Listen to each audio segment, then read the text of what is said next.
Anyway, we are here. This book that brings us here tonight is Peter Beinart's Being Jewish After the Destruction of Gaza, A Reckoning. Some of you will have read the book, others may not have, and most likely will want to do so by the end of this evening. And if you haven't yet got a copy, I would encourage you to do so. It's a hard book written with the clarity of vision and argument, but also passion and anger from the depth of his Jewish faith, I think. If Peter were here in person, we would have had a book table set up for him, but since he's not, please go to your nearest bookstore when this is done tomorrow and get yourself a copy if you don't have one. Well, so Peter's here, and in conversation with him is Barnett Rubin. Barney, I'm so grateful that you're here. This should be a deeply instructive hour. They're both intellectuals, writers, teachers, immersed in Jewish tradition, religion, faith, history, reflecting on this particular juncture in the almost 100 years of conflict in Israel-Palestine. There will be a time for Q&A at the conclusion of the conversation. Please put your questions in chat, and I'll relay as many as possible to our guests. Quick introduction for both of them. Peter Beinart is Professor of Journalism and Political Science at the Newmark School of Journalism at the City University of New York. He is also editor-at-large of Jewish Currents and a frequent contributor to the New York Times and the Guardian, and a non-resident fellow at the Foundation for Middle East Peace. He was also the editor of The New Republic from 1999 to 2006. He is author of several books, and he writes the Beinart Notebook on Substack, to which I urge you to subscribe. Barnett Rubin is a distinguished fellow at the Center on International Cooperation.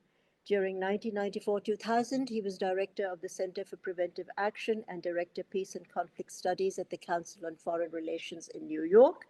He has taught at Yale and Columbia and served as a senior advisor to the Special Representative for Afghanistan and Pakistan in the U.S. Department of State during the Obama administration.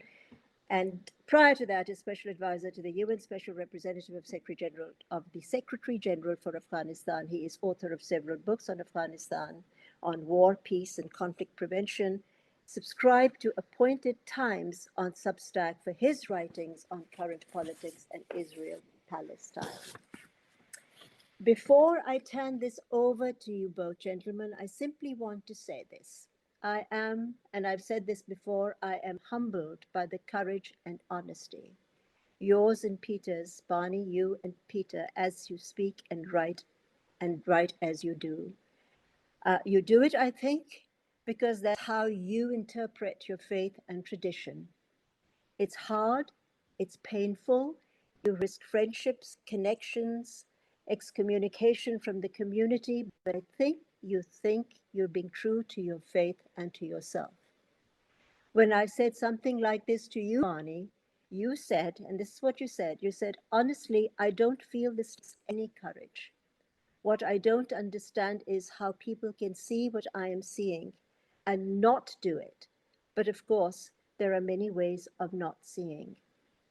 So we're going to talk about that too, ways of seeing and not seeing, and I'm going to hurry up and shut up so that you guys can go ahead. We'll have about 45 minutes of you two enlightening us and talking to each other, sharing your reflections, meditations, opinions, whatever, your own experiences, and then we can go to Q&A. Peter, did you want to read a couple of pages before we start from your book?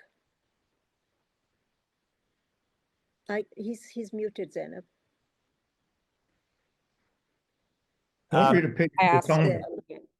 Sure. Yeah, I think it's funny. I should have it around here. I have a copy right here. Oh, okay.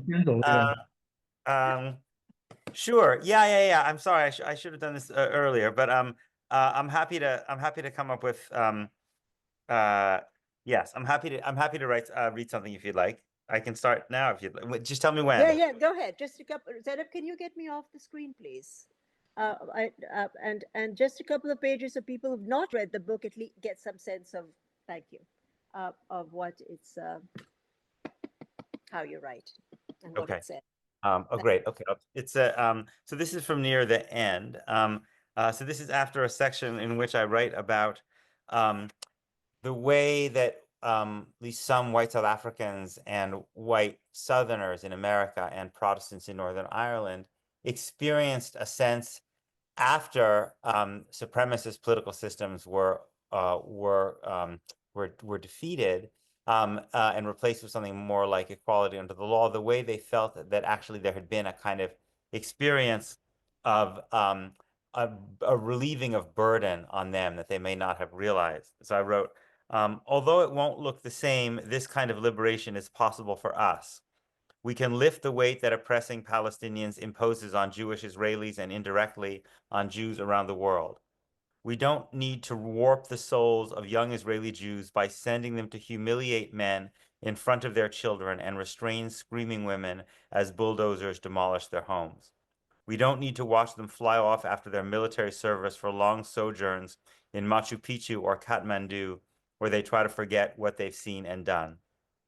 American Jews don't need to search for the hidden anti-Semitism in every 19-year-old anthropology major or Lutheran grandmother who condemns Israel because they can't bear seeing another Palestinian child die. We don't need to get decent people fired, the same people who in the 1960s were protesting Vietnam, in the 1980s were protesting apartheid South Africa, and in the 2000s were protesting the Iraq War, just because this time the US-funded human rights abuses they're challenging are being committed by a Jewish state. We don't have to ally with MAGA thugs because racists are Israel's most reliable friends. We don't have to disfigure our communal institutions by suppressing open debate.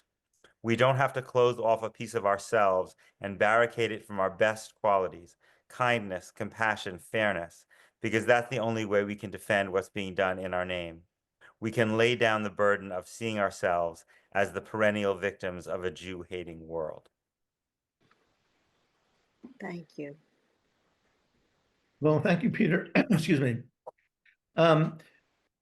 You start out the book, and really the passage you just read, clearly that is aimed at a Jewish audience, as you said, we, including you and the audience. And we're talking about Gaza and the violence in Gaza, but we're talking about its effect on Jews. Now, of course, which we cannot isolate from its effect on people directly involved, especially the Palestinians in Gaza. But at the same time, there's a kind of dilemma. I've experienced it when I write things that are meant to persuade Jews, that Zionism has become a colonialism and they should, change their orientation. Palestinians can get very impatient or angry with me saying, we're tired of hearing about all this Jewish suffering and so on. We want to hear about our suffering and we want to end it. So they may not have the patience to persuade the other side. They might feel that they need to defeat them or fight them. How do you cope with that in your writing and in your thought? Yeah, it's a good question. I think that I understand why people might be frustrated and wonder why you need another book about Jewish identity and Jewish anxiety and Jewish history and Jewish text, given that in the United States, the media pays so much more attention to Jewish concerns and fears than it does to Palestinian concerns and the Palestinian experience. I think my answer to this question is that if this movement for Palestinian liberation, which I also, as I wrote as I just read, I think also is would be a kind of Jewish liberation. If it's to succeed, one of the things that I mean in concrete terms, succeed in changing U.S. policy, so Israel doesn't have the kind of impunity that allows it to destroy Gaza and still continue to get the supply of weapons and be protected from international law, then one of the things that has to happen is that there has to be a change in the American Jewish community, because the American Jewish institutions are powerful forces in defending that unconditional support of Israel, and often marginalizing, defeating for election, or even criminalizing people who call for a change in U.S. policy and a different reality on the ground. And so it seems to me, whether one likes it or not, an intra-Jewish struggle is part of this larger struggle, and it's probably also the part of this larger struggle that I'm best positioned to be engaged in, given the way I'm positioned. Okay, well, let me say a few words about anti-Semitism. Well, anti-Semitism, Zionism, and so on. You know, from the time that the Zionist movement was founded, there has been a debate among Jews about the relationship of Zionism to Judaism, many different positions on it. I won't rehearse them here. But this was a debate which was mainly of concern to a small group of Jewish intellectuals. It was not of concern to the President of the United States, for instance. Now we have this strange situation where Congress is legislating something about the relationship of Judaism, Zionism, and anti-Semitism. The President Trump has decided that Chuck Schumer is not Jewish because of his heresy on the question of Israel. So it's become somehow these questions of Jewish identity have become core issues in international and national politics. You know, how did this happen, and what should we do about it? Yeah, it's a great question. The way I try to understand it is that I think Israel has become a very, very important country for people around the world who have an ethno-nationalist vision of the kind of country they want. People who basically have the idea that every country should be controlled by one tribe, and that everybody else should be second-class citizens if they are citizens at all. And so whether it's Donald Trump and today's Republican Party, or Marine Le Pen in France, or the AfD in Germany, or Viktor Orban, or Narendra Modi in India, they see Israel as a reflection in some ways of the kind of country they want to build in the United States, right?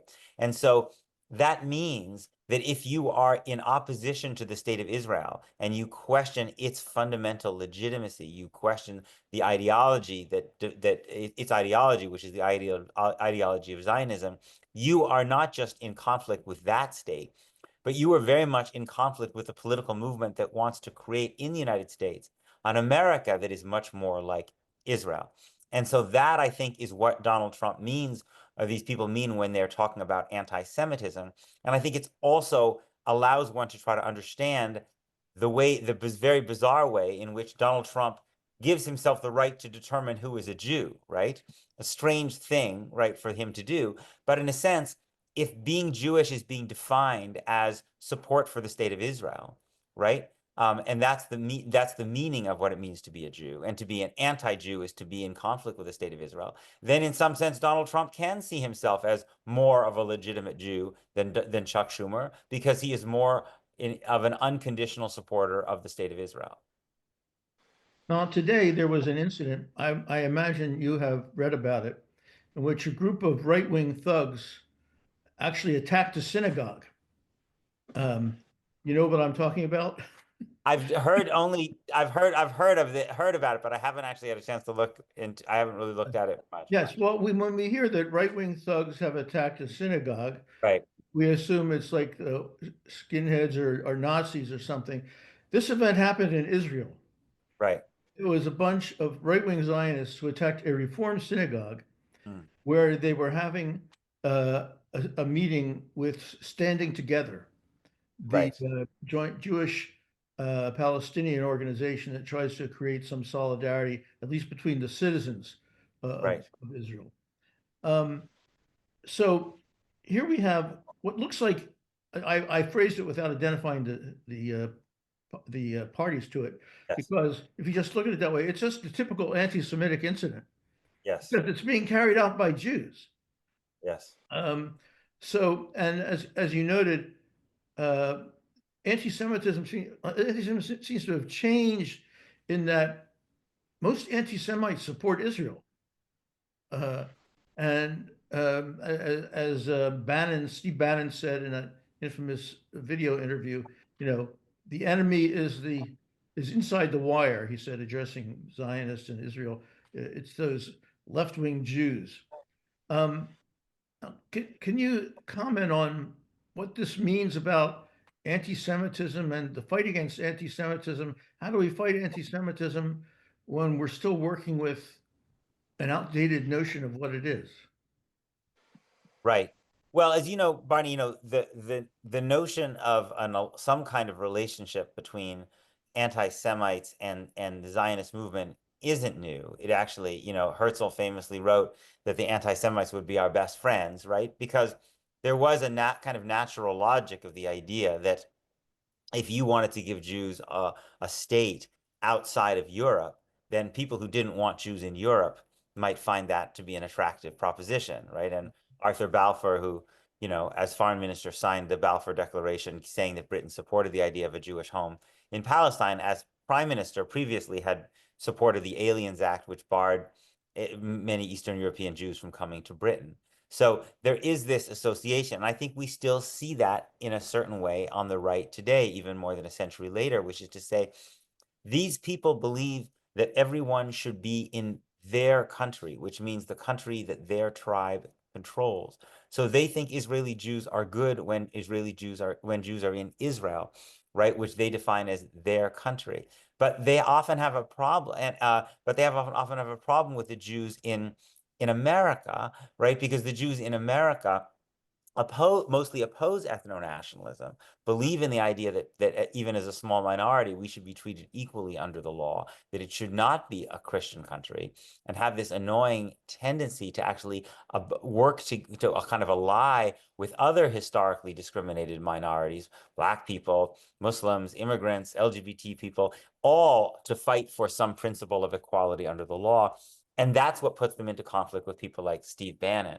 So I think this helps to understand this dynamic that we're facing again in it, and also the way in which, in order to make sense of this, in order to justify this, we in various ways see Bannon, Trump, and Jewish leaders themselves essentially saying that these Jews who oppose ethno-nationalism are not actually really Jews. And so therefore we can be opposed to them, right? We can, without being opposed to Jews, without being anti-Semites. Yes. Now, you mentioned in your book that you say we need a new narrative, a new story of being Jews. And the story that we have, of course, the long-term story is about the first temple destroyed, second temple destroyed, diaspora being expelled from various countries. And then recently, of course, the Holocaust, founding of Israel, which fits with the narrative in the Haggadah that Yes. said we came from darkness to light, from whatever it was to salvation, etc. And that's a very, very powerful narrative. Yes. And I think one reason that many Jews find, there are other less, praiseworthy reasons, but one reason that many Jews find it difficult to abandon their attachment to Israel is because of the role that it plays in this story. So how can we tell the story in a way that is truthful, but still attractive, meaningful to people? It's a great question, Barney. I guess one of the ways that we can talk about the story is to say that to describe the Jewish story as a story of going from exile to sovereignty, right? Actually, that's not really that's a very limited way of understanding our own sacred texts and even our own secular history, right, in antiquity. Because actually, the story is better understood as Jews going from statelessness, right, to the creation of a kingdom, and then the corruption of that kingdom and God's punishment of that kingdom, right? Right? I mean, it's Well, you not as might if recall that God warned against establishing that kingdom too. Yes, right. So in Jewish tradition is very skeptical of the idea of states, as you know, when the prophet Samuel says, well, the people really want a state, and to ask God what God thinks about this, God says, you've rejected me. If you really want a king, you can have a king, but just let me tell you, it's not going to work out very well for you, right? And then when you do have these experiments in Jewish kingdoms, right? What do? They're continually corrupt. They end up worshiping idols. They end up oppressing the people, right? That our prophets, right, are all the prophets who we revere are basically people who basically go up to the king and say, you're doing terrible things, right? So if we think about Israel not as the end of this story, right, but as an experience in Jewish power, Jewish sovereignty, right? I think we can look at our own tradition and say this creation of this thing is not an end in and of itself. Maybe it's a kind of a test, right? But ultimately, the fundamental question is, I mean, in theological terms, is God's will being done, right? And for us, perhaps more secular people might say, what is the moral principle that's being played out here in this element of Jewish power, and this notion that I think we have the way things function today, in which Israel is an end in and of itself, an unconditional good, whose right to exist in this political form of Jewish supremacy must be affirmed no matter what it does. That doesn't seem to me an authentic, a good reading of Jewish texts as it relates to Jewish kingship, or what we would call statehood or sovereignty at all.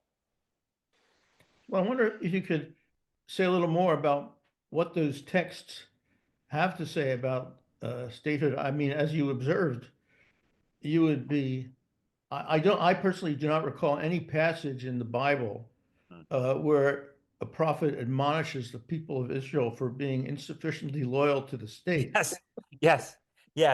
No. I mean, 100%. In fact, we know that the paradigm of the bad ruler, Pharaoh, is tyrannical precisely because he sees himself as a god. He sees himself as someone who demands to be worshipped, right? And so Jewish texts try to the degree that once there is this concession to the king, there's a kind of scaffolding that's tried to put on the king, right? The king has to write a Sefer Torah, right?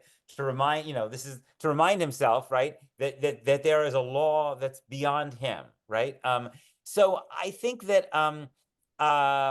we should think about, seems to me, statehood, Jewish, sovereignty as a dangerous thing, right? And as an instrument that could protect states in general, as instruments that could protect human life and human flourishing, but can also destroy human life and human flourishing, and become exercises in barbarism and corruption, as our texts manifestly illustrate. And therefore, we should ask ourselves the question, how is this state doing based on those principles?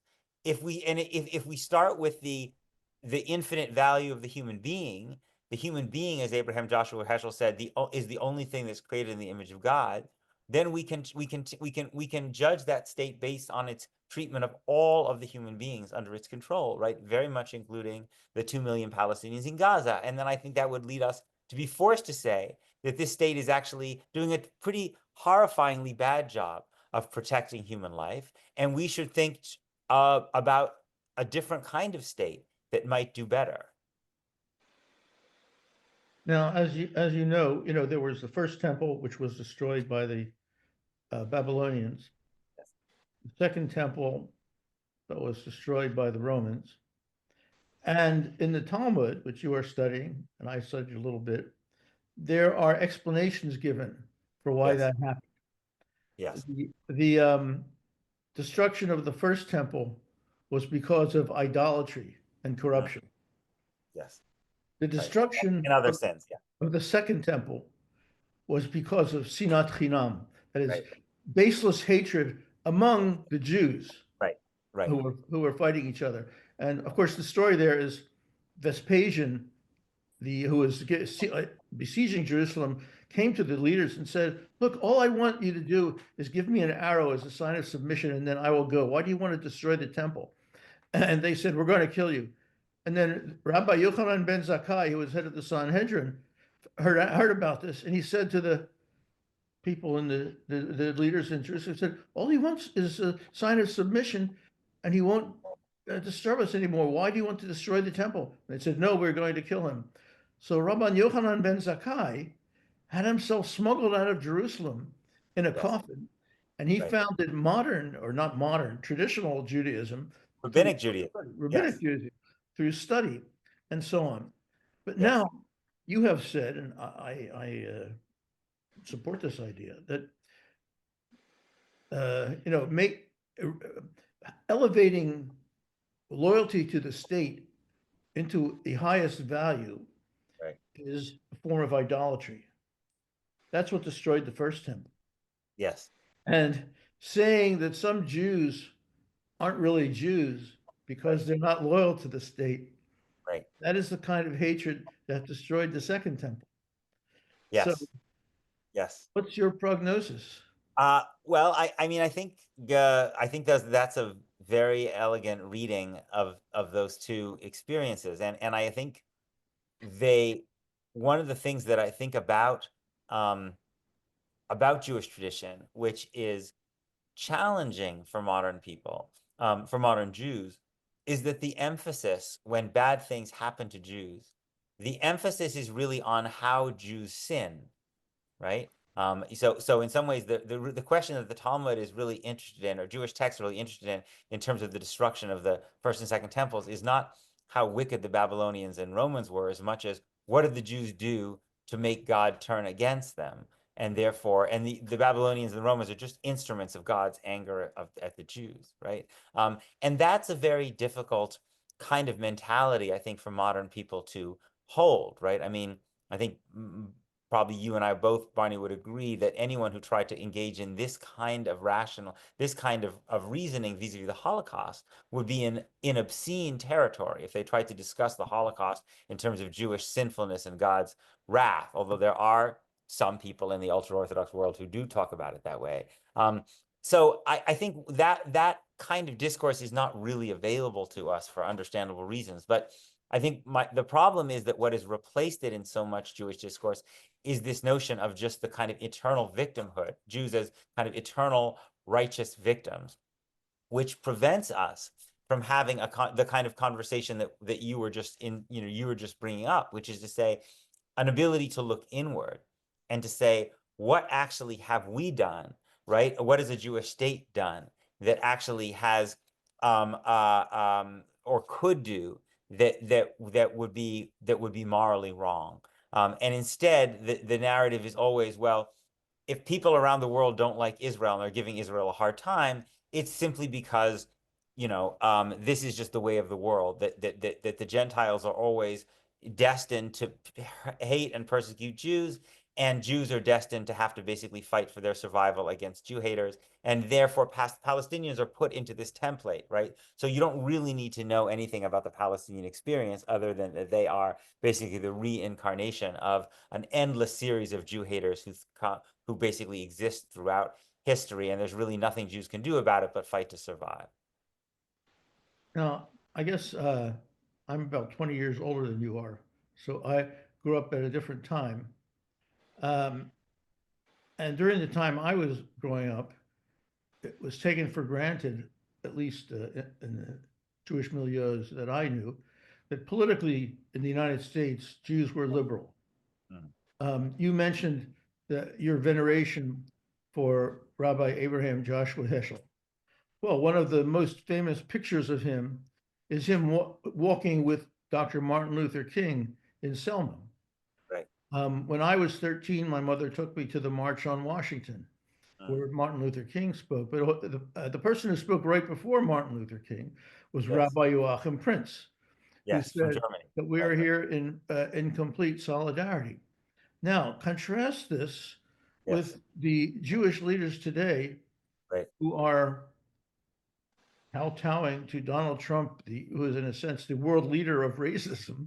Of course, many, if not most Jews in the United States don't buy into that, but yet the leadership is buying into that. Do we have a political strategy for changing that?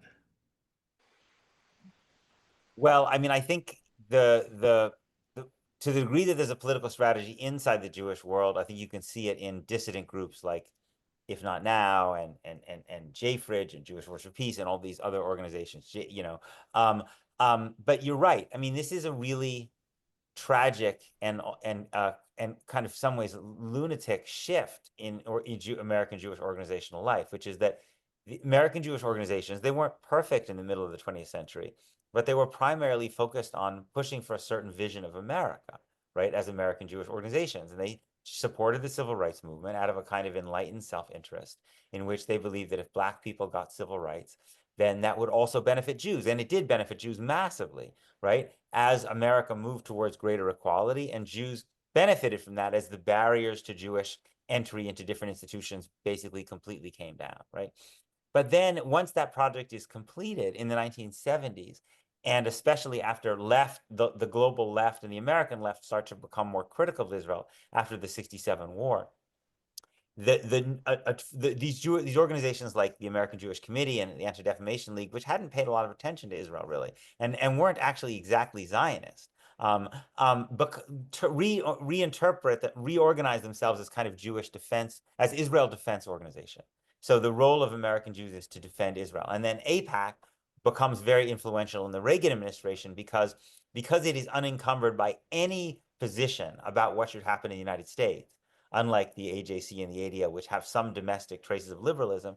The AIPAC is more powerful because it can work with Republicans or Democrats or anybody, because the only metric by which it judges politicians is their unconditional support for the state of Israel. And so you have now, as you're saying, this remarkable and I think profoundly disturbing situation in which American Jewish power, the most powerful American Jewish organizations, particularly AIPAC, but to a lesser degree, groups like the Anti-Defamation League, are basically willing to go along with Donald Trump's destruction of American liberal democracy because they are agnostic on the question of liberal democracy in the United States. They're basically, I mean, AIPAC doesn't care anything. It doesn't have any position on anything that happens in the United States. Its only position, its only test for you as a politician is if you support Israel unconditionally. And that is where the resources now in the organized American Jewish community are. And it is what has what has created a situation where, even though, as you say, most American Jews vote Democratic, that there are powerful forces inside the American Jewish community that are basically have a position that are equidistant between the two parties, and in fact, not even equidistant, right? Because AIPAC is happier with Donald Trump than they would be with Bernie Sanders, right? Because Bernie Sanders is not an unconditional supporter of Israel. So AIPAC will put its money and resources behind people like Donald Trump in order to defeat people like Bernie Sanders or AOC or anyone who has criticisms of Israel because they're concerned about Palestinian human rights. I'd like to discuss a little bit the ideological impact of the Holocaust on Jews, besides the impact of having 1/3 of the population killed. The Zionist argument in the 19th century, before Zionism had victims, when it was, something in Europe, was that this is the age of nation states, and without a nation state, we're nothing. Right.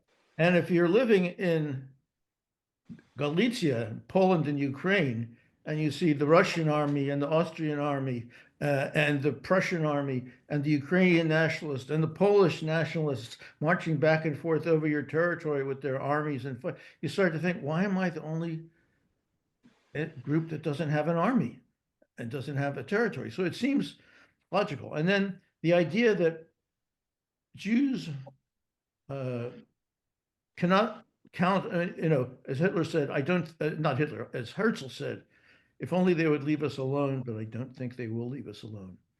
And in fact, that was true. The Zionists were right about one thing, which is the Jews could not stay in Europe. The Bund said, stay here and fight, but they didn't they were slaughtered. I mean, those who were imprisoned by Stalin.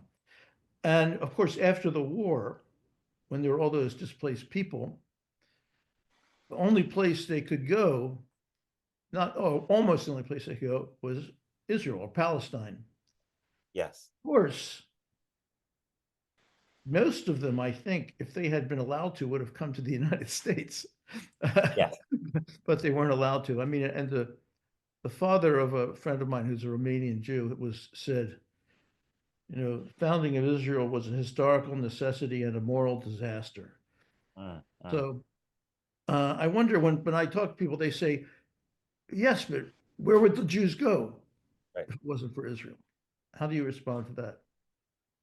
Well, I think you're right that the critical part of this equation of this idea that there had to be a Jewish state was not just the increasingly genocidal anti-Semitism in Europe, but the rest of the world not allowing Jews in, and indeed not even allowing Jews in after the war, because then they were associated with communism. And so the United States in the late 40s were literally more willing to take Eastern European non-Jews, some of whom have been Nazi collaborators, than they were to take Jews, given the increasing Red Scare mentality of anyone who could be associated with communism. So of course, I understand the way in which for a Jew coming to Palestine in the 1930s and 40s, this was experienced as a life-saving refuge, right? But we have to hold these two truths, that truth and the fact that it was the creation of this state which led to the mass expulsion of Palestinians, right? I think can't remember who said that from the back, looked at from Europe, the Jew coming to Palestine looks like a refugee, but from the front, looked at it from the Palestinians who come, they look like a settler, right? And they're both, right? I mean, this is part of the reason I find the argument about settler colonialism so kind of frustrating, right? Because of course, Zionism has settler colonial features. It was a movement created in Europe at the high watermark of European imperialism. Of course, these people had ideas about Arab Palestine, about the Arab world that had a lot in common with the way other Europeans saw the non-Western or non-European world. But that doesn't mean that it wasn't also experienced as a refuge. I think that there's the question of, so that was a tragic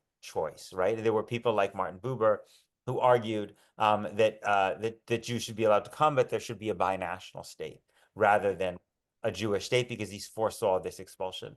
To me, in some ways, now in 2025, we confront a different set of questions, right? Not whether the Jews should have come in the first place, but to me, the question is, Jews are there. Jews have the right to live there in safety and equality, right? To me, the question is not, of course, I would oppose anyone who says that Israeli Jews have to go back to Galicia, right? The question is not whether they're going to be there. The question is, under what terms are they going to be there? Are they going to be there as equals, or are they going to be there as masters? Well, of course, in terms of settler colonialism, as Rashid Khalidi once said to me, the people who contest the term, just go to the West Bank, go to Hebron, and tell me what you see. Yes. It's settler colonialism in every direction. But let Or me go. read early Zionist writings, which describe Jabotinsky describes the Zionist movement as colonial in his famous essay, The Iron Wall. Yeah, actually, Jabotinsky is one of the most insightful and honest of the Zionist theorists. Yes. Let's change the subject. There's the Jewish orientation toward international politics. For most, of course, in ancient times, when they had their various kingdoms and so on, they had their relations with the neighboring empires and so on. But in the diaspora, although religiously they were told to be loyal to whatever government was supporting them, they didn't really have a Jewish position on international politics. Like in 1683, Suleiman the Magnificent, the Sultan of the Ottoman Empire, and King Jan Sobieski, the ruler of the Polish-Lithuanian Commonwealth, fought over Vienna. And a little recognized fact is that the Turkish Sultan was ruling virtually all the world's Sephardic Jews, and Jan Sobieski was ruling virtually all the world's Ashkenazi Jews. But yet, I never heard that the Jews of those two empires integrated that in their political thinking. But now, Jews, of course, became aligned with the so-called West because liberal democracy gave them equality in the countries where some of them were living, and it spread to others as well, which spread to siding with the West in the Cold War. And now, in addition, through the process that you described about ethno-nationalism, the United States and Israel have become almost merged in a way as a single global power. Yes. And yet we have a world political system with emerging powers China, Russia. What should the Jewish position be on China? Should it be? And by the way, there's a Center for Jewish Studies in the Academy of Social Sciences in Shanghai, which I visited. It's quite interesting.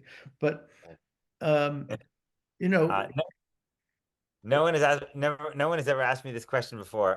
What should the Jewish position on China be? I think my well, answer. that's not really the question. Okay. The question is, how do we think about the Jewish position in world politics Right.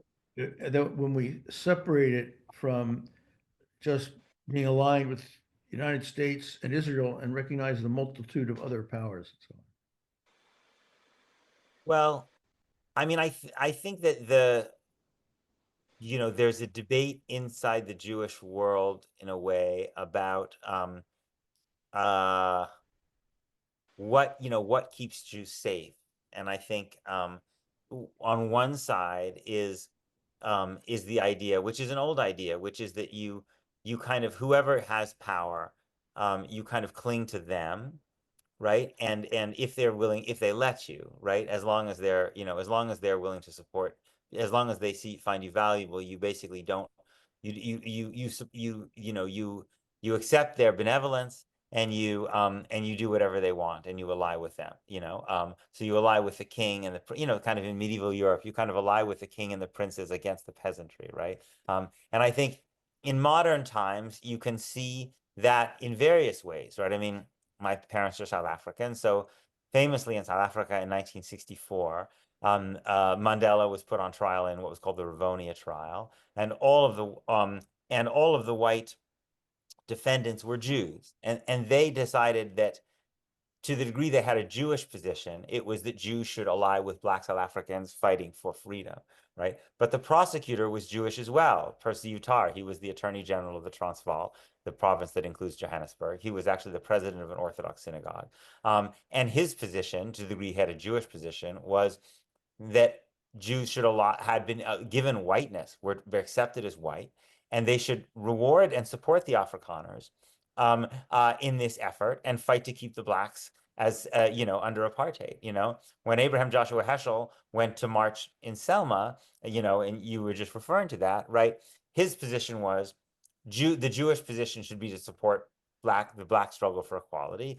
He was met when he went to the South by a number of rabbis from the South who said, we'd really much prefer if you left and went back, because you're imperiling us, which was to say, we've decided that that the Jewish position we want to take is to ally with Jim Crow, again, because we're treated as white and things are okay for us, right? And so I think we see today in the debate about how Jews should respond to Donald Trump and to the detention of Mahmoud Khalil, and to the deportation of all of these, of these migrants from the United States, and all these questions, we see an echo of that older debate. Do you ally up, or do you say we see our fate as interwoven with all of those other people who have been discriminated against? And I think that, not only as a moral position, but I think even as a strategic position, that it's just foolish to think that you can ally with racists and bigots, and that's going to be a stable alliance. To me, one of the most instructive things is what happened in the Tree of Life synagogue shooting in 2018, because the shooter, as you know, didn't start out being obsessed with Jews. He started out by being obsessed with these migrant caravans from Central America that Fox News told him was invading the country.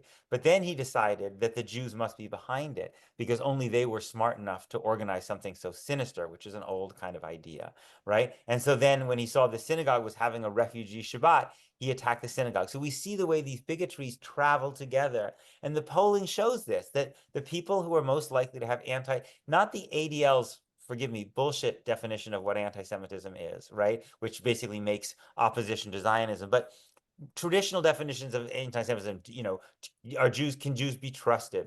Do they cheat you in business? Are they loyal to the country? These kind of things. That these attitudes, these anti-Semitic attitudes, are much higher on the right. And the people who tend to hold them also tend to be hostile to Muslims, hostile to Black people, hostile to immigrants, hostile to LGBT people. They have a hierarchical kind of they want a hierarchical and homogenous society, and they don't like anyone who interrupts that. And I think those people are not stable allies, in addition to the fact that it's just morally wrong to ally with them. And at this point, I'm going to step in. Gentlemen, this was a wonderful conversation. We can do this for hours, but we do have limited time, and we might give people time for some questions if they have them. So we have one question here from Razel.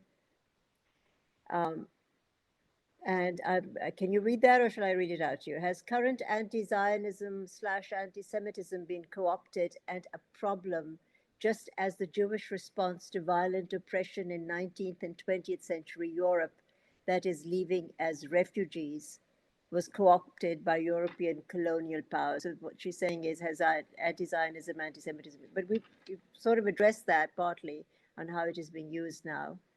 Has current anti-Zionism been co-opted as a problem?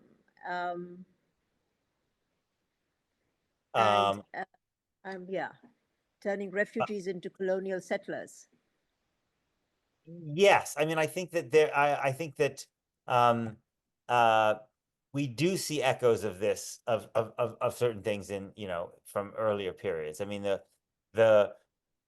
in Europe, for instance, Jews were often, you know, one of the things that incited hatred against Jews was the way that Jews would be kind of would be middlemen between local landlords or kind of aristocrats and peasantries, right? And then you know, or in North Africa, in Algeria, for instance, when Jews were given citizenships but Muslims are not, this created this kind of divide in a situation which makes Jews vulnerable because they're therefore perceived to have these kind of privileges. And I think that we see some of that with Trump and his use of anti-Semitism too. I mean, it seems to me hard to, you know, I can't think of much that would do more to incite anti-Semitism, right, than to see people seeing that that America's universities are being destroyed, right, in the name of trying to shut down anyone who has criticisms of Israel, right? I mean, when I saw that image that the Trump administration put out of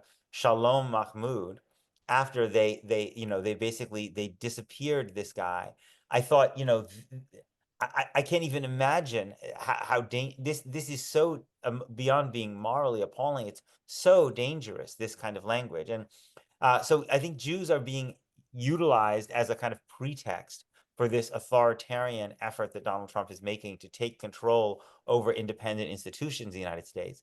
But what's even worse is that significant elements within the organized American Jewish community welcome being used in this way because they see this as an effort to shut down an incipient pro-Palestinian movement that they fear could change U.S. policy towards Israel. Thank you. So if anyone has other questions, please put them in chat now. We have just a few minutes more to go. And while we wait for that, Peter, Barney, I will ask, so going back to Israel, Palestine, moving away from the United States. Well, we can't move away from the United States, but anyway, going back to Israel, Palestine. What do you think is going to happen? How do you, Peter, you talk about the kind of state you think would be a just state, a just political system, binational or one state or some kind of, but there is equality under the law for all its citizens, Jews, Christians, Muslim, whoever. Just, but what kind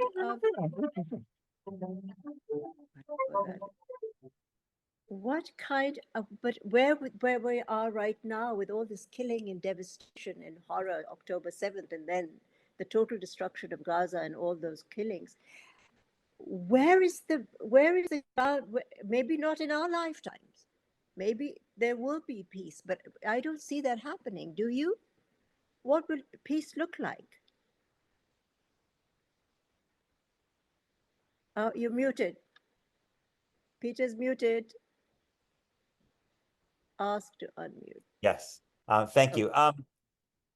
Look, I think that the urgent need is to end Israel's destruction and starvation of Gaza. And the United States could do that. I mean, the United States could absolutely do that, right? Israel would simply run out of weapons pretty quickly without the United States. And without the United States, if we allowed the International Criminal Court to function, you know, top Israeli leaders would have trouble traveling around the world because they could be arrested, right? So that's the urgent thing, because where I think Israel is on the path to doing now is over time to have a kind of what you could call an American solution to the Palestinian problem. And by American, I mean the 19th century American solution to the Native American population, which was not to create two states along the Mississippi River or something like that, but to destroy the population so they couldn't be a force of political and military resistance. And we see, you know, with Netanyahu now embracing the Trump plan for mass expulsion, there's considerable amount of expulsions of Palestinians happening in villages in the West Bank. I don't think the Israeli leaders think this would happen overnight, but I think many of them do think that in a process of decades, you could whittle away the Palestinian population through expulsion, through death, also through death. And so I think the urgent need is to stop that and make sure that doesn't happen, right?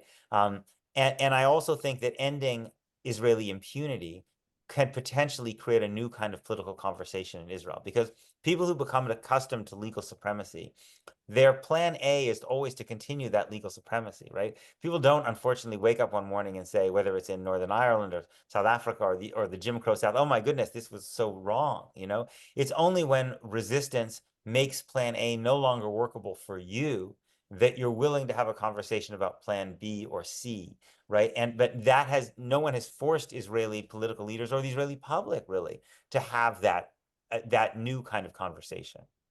Well, I think what I hear mostly from people in what we might loosely call the peace camp in Israel is that there is no dynamic on the ground for change. The only source of positive change in the relationship between Israel and the Palestinians is change in U.S. policy toward Israel. That is because by itself, as Peter says, Israel cannot survive surrounded by rightly hostile populations, but the U.S. makes it easy for them to do so. So I think really we should concentrate much of our effort and you know, forget about the Trump evangelical dominated Republican Party on transforming the Democratic Party. That seems to be the only path toward change in the Israel-Palestine relations. Yes, absolutely. I agree. Okay. Okay, one final question from me. This is a different one. I was struck by something you wrote in the book, in that note you write to your friend in the beginning of the book. And you're explaining to him your position about the kind of state you're thinking of, where everyone, you know, and this is not a state where Jews are in a majority and they're above the law. Well, they're more equal under the law than others. They are the law. They are the law. But I then, at some point you say, at the end of that note, you say, you state, in my nightmares, I imagine myself abandoned by all the enlightened universalists knocking anxiously at your door. And I think somewhere deep in your heart, and there is, and I would totally get it, is that question, what if I am wrong? What if at some point Jews do need a refuge, a safe place to go to, and there isn't one? Yes, no, that's true. I don't know if Barney feels this way at all, but there is a part of me, I guess, in my upbringing, or you know, that thinks, well, this morality is all well and good, but at the end of the day, the world is a cruel place, and what matters is power, and power is what protects you, not just power, but legal supremacy, and that's the way groups of people survive. And if you give that up, you are putting yourself potentially at the mercy of others. I mean, I followed with a lot of interest in some horror what's happening in Syria, right? I mean, this was also a kind of supremacist regime. It was an Alawite supremacist regime, right? Mm-hmm. Utterly vicious and brutal, right? And immoral. And now Alawites are in real danger, right? Now, again, if they hadn't gone down this path of, if the Assad regime hadn't done all these terrible things for all this period of time, Alawites might not be in danger, right? But this is in some ways the terrible conundrum, which is also, you create your own nightmares, right? So the more you continue to do these things, the more you could potentially create a situation, right, of retribution and violence. Yes, this voice is inside me, but I think what has countered it or subdued it over the years is interactions with Palestinians, just many, many, many, many interactions with Palestinians that have built for me a sense of trust in our common humanity, and a belief that I'm willing to trust that Palestinians want basic that Palestinians will not be guided by an effort at revenge and retribution and supremacy, but that if you begin to treat people decently, that you also increase the chances that you will be treated decently yourself. Well, I think what I think of it is, there's no place in the world where Jews are in more danger than in Israel.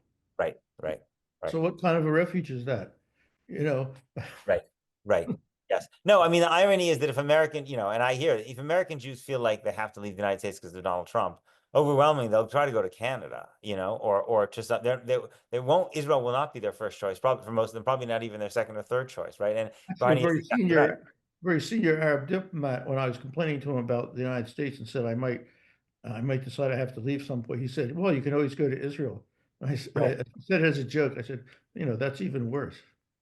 Yes, yes, yes. No, that's right. And this is I think the other, Barney's making the other really important point, which is that it also may just be that thinking that political and legal supremacy keeps you safe may be wrong, because the problem is that system of supremacy imposes tremendous violence on people who are treated as legal inferiors, and that violence produces a counter violence and ultimately makes you in greater danger, right? And so I think this is also part of the flaw in this thinking, right? That actually Jews have been safer even as very small minorities in states that make an effort towards offering equality under the law. Thank you. You've spent a very, very, very instructive hour with us, and it's late, and I'm sure you're both very tired, and I am deeply, deeply grateful for you making this time for us, both of you, Peter and Barney. And good luck with all the hard work and the struggle, as it continues. And we pray for peace. Thank you very much. And thank you, everybody, for joining us. There will be a recording, and if it's okay with the two of you, I can make that available on our website and to you. Those who were not able to attend today can then have access to it. Is that okay with you? Sure. Yes. Sure. Yeah, and thank you, Rabia, for organizing it. Yes, really appreciate it, Rabia. Thank you. And thank you, Barney, for agreeing to do this. Wonderful questions. My pleasure. Thank you. God bless. Take care. Bye. Take care. Bye.